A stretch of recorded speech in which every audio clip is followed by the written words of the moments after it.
Petite anecdote, triste finalement. En 68, ma fille vient de naître, le 28 mai, et évidemment, il n'y a pas de téléphone portable, toutes ces choses-là n'existent pas. Et le téléphone d'ailleurs fonctionne très mal.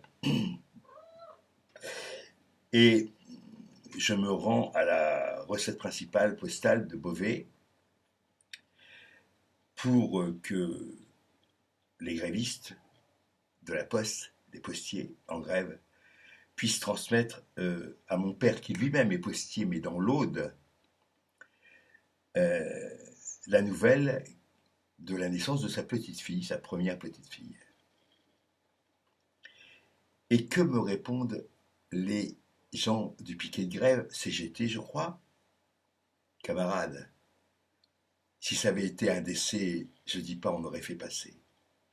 Mais une naissance, ça peut attendre. J'ai pensé, camarades, vous préférez la mort à la vie. Donc c'est foutu pour vous. C'est cuit. Et je continue à le penser. Et je pense que si dans un mouvement révolutionnaire, les forces Thanatos, de la mort,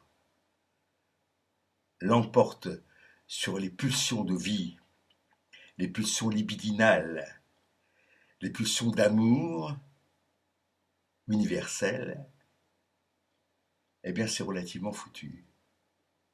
C'est une question, je ne dis pas qu'il y a de la colère, il faut de la colère parfois, il faut de la violence aussi, parfois il en faut quand on est acculé, bien sûr. Mais si on perd à l'esprit que, comme disait Saint-Just pendant la Révolution française,